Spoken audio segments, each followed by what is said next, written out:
Hello and welcome. I'm Captain Mike Bland, the Commanding Officer of Media Relations Division with the Los Angeles Police Department. This critical incident community briefing is intended to provide you with information about an officer-involved shooting that occurred in Wilshire Division in the city of Los Angeles.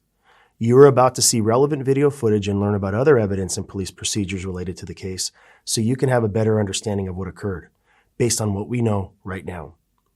The LAPD conducts very thorough use of force investigations, which typically require investigators to interview multiple witnesses, view countless hours of video footage, and analyze a considerable amount of forensic evidence.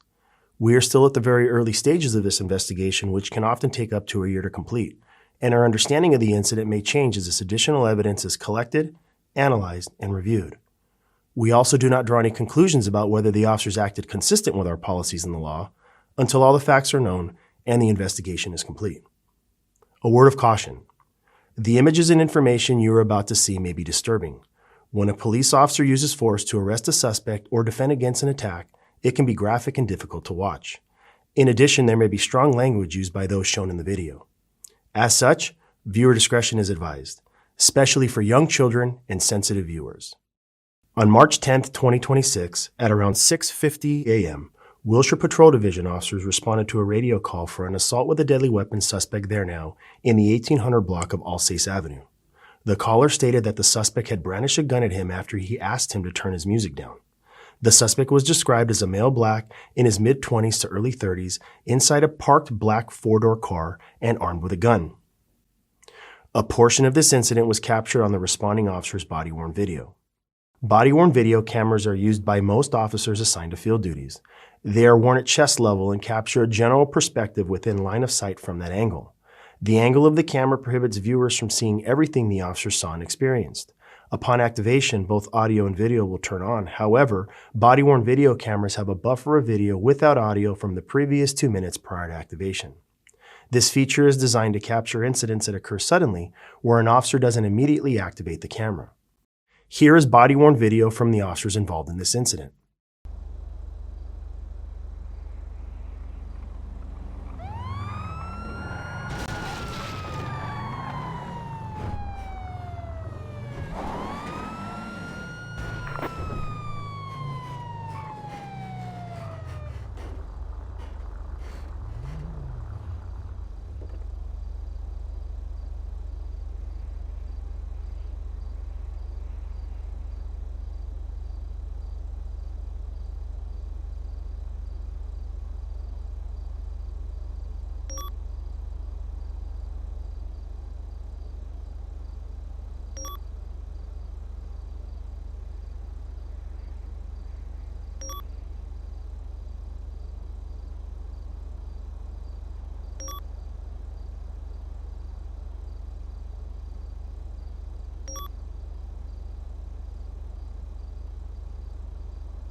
That suspect was later identified as Alex Canizales.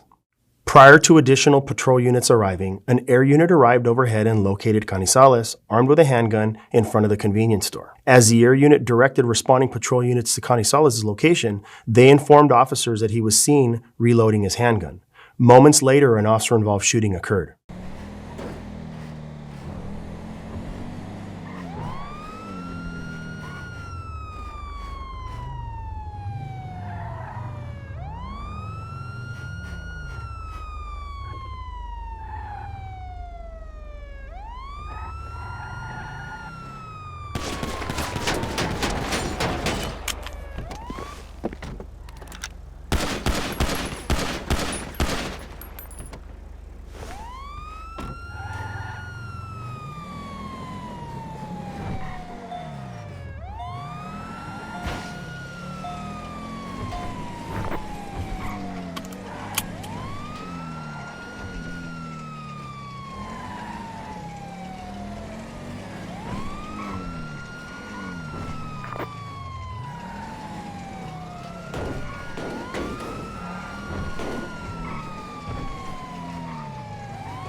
LA City.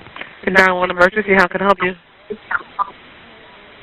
Hi, I believe there was already a call made for it, but I'm at 189 Sherman Way, and he seems to be on drugs, but he's like yelling, arguing with the neighbors, and it sounds like somebody had a gun, and they're threatening to fight each other, so. Hold on 1 second, sir. Don't hang up. Hold on. West Virginia, 1083, you're a 4 male with a gun at 189 Sherman Way. It's not possible AEW since we're there now. 189 Sherman Way is now code 3. It's at 3040 1023. Stand by for this one. You're already there in the area right now. The guy with the gun, right now, you're acting Hispanic, Asian guy, do you know? I can't tell, but the guy that's acting crazy, he has long hair, but he's probably Hispanic. It sounded like a gunshot just went off. Hold on 1 second. West Virginia, 1083, your call at 189 Sherman Way is now possible shooting occurred. Pure hurt, one gunshot, possible subject male, Hispanic, long hair, possibly under the influence of narcotics since 1034.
Los Angeles Fire Department paramedics responded and transported Bashir to a local hospital to be treated for the gunshot wound he sustained. While there, medical staff determined that his injury would require admittance to the hospital. Investigators recovered the handgun and 6-inch folding knife Bashir was armed with at scene and booked them both as evidence. Investigators later determined that the handgun was a Glock Model 19 style air pistol loaded with 2.177 caliber rounds and a charged CO2 cartridge. Jamil Bashir is a 32-year-old resident of Los Angeles. In the next several months, the LAPD will continue to investigate and analyze this incident. We will continue interviewing any new witnesses that may come forward and complete any forensic tests as new evidence is found. After the investigation is complete, our Critical Incident Review Division will forward their findings to the Chief of Police, who will make his recommendation to the Civilian Board of Police Commissioners. The board will evaluate the evidence to determine whether the officer's tactics, drawing and exhibiting a weapon, and use of deadly force in this instance met the high standards expected of all LAPD officers.